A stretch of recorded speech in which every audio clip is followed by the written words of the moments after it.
Good morning, good afternoon, good evening, everyone. My name is Antonio. I currently serve as a funeral assistant in the region of Northern Kentucky here at a family-run funeral home. Prior to this, I did serve my time as an acquisitions manager in the United States Air Force. That experience definitely stayed with me.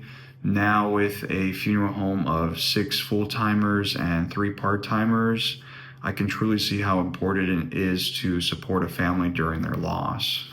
But this video isn't about death, it's actually about what death can teach us about life and how often the small but usually unseen work that we do here at the funeral home can make saying goodbye just a little bit easier.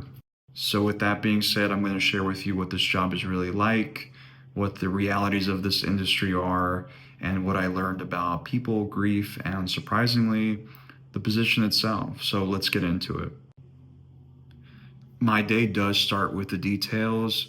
I usually do things that people don't hyperfixate on, whether that be the flowers that need to be arranged for the day or the chairs that need to be aligned and straight, music which needs to be correct and accurate and all in the right order of playlist. Grief is hard enough. The family shouldn't have to be worried about the actual setup itself. I also assist with the removals. Essentially, what that is we are bringing a loved one into our care. It is often done at night. It's quiet work. You are having to do this with very absolute precision and respect. Now, with that being said, you always have a funeral director with you on those sorts of experiences. Speaking of funeral directors, you'll also be assisting them throughout the whole day, whether it be memorial programs or scheduling out the visitations, any general paperwork. You will be there to support the team and see what they need on a case-by-case basis. With that being said, it really is a matter of a team effort. Nothing really happens without some form of supervision, given that you are a assistant rather than a lead. But with that being said, we can talk about salary or compensation for that.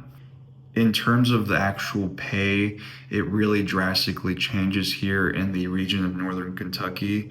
The biggest reason is there's a mortuary school right down the road in Cincinnati, and with that comes a lot of saturation of applicants that are trying to get their foot in the door. So the pay can actually probably realistically be from 12 to $18. It just really depends on what kind of relevant experience and education that you can bring to the table. Switching gears here, I'd like to talk about the potential upsides of being in this industry. One of the perks or benefits being networking. As a funeral assistant and throughout your whole time here, you will be a huge focal point for the local community, whether you be at Kentucky, Indiana, doesn't matter the state or the area, you will be known. What I mean by that is you will be surrounded by affluent people, interesting, thriving, all sorts of different paths of life at your funeral home. So, with that being said, I think that in a respectful and pleasant way, you can stir up some kind of dialogue with people you meet along the way, as long as it is, again, respectful.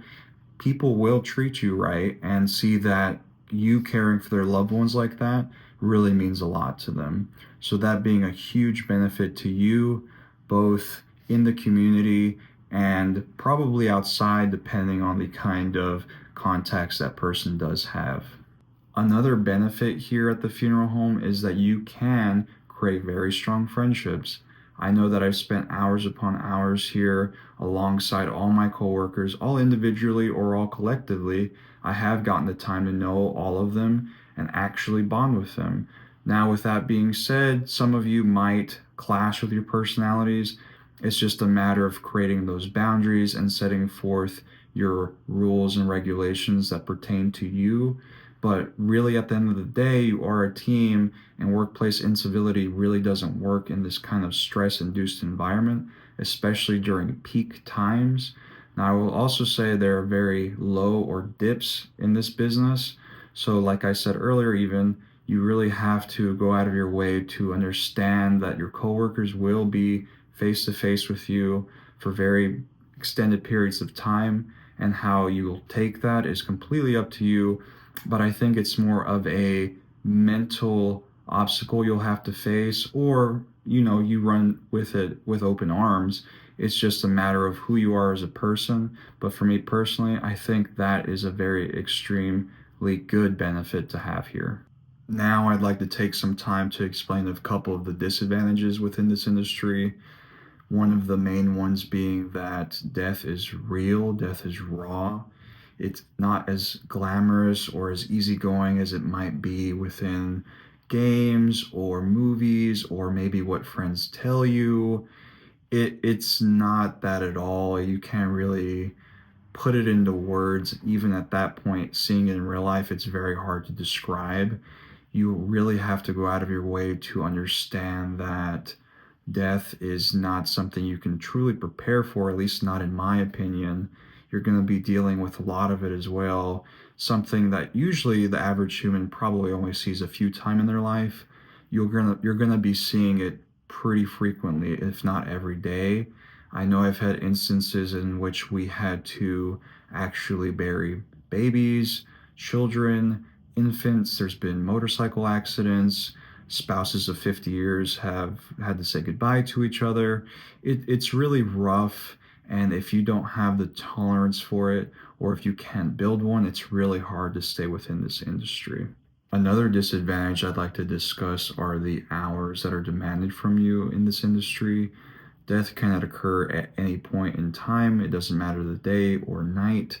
You have to be ready at all times to deliver and listen and be empathetic and be on point at any time in the day.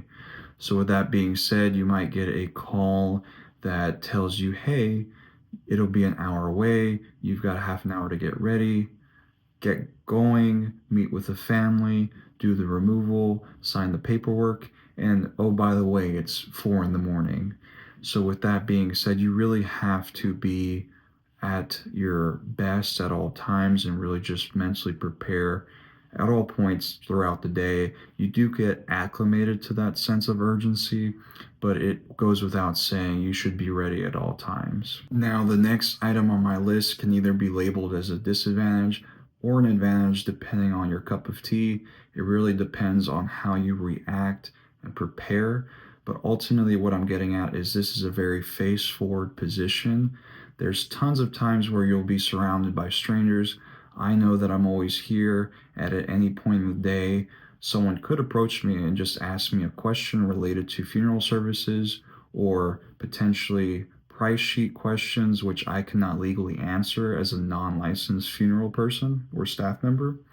So with that being said, I want to say that you always have to be semi-optimistic, or at least bright in your personality, because the chances are you will be surrounded by either strangers or recurring family members that have been here from the funerals in the past.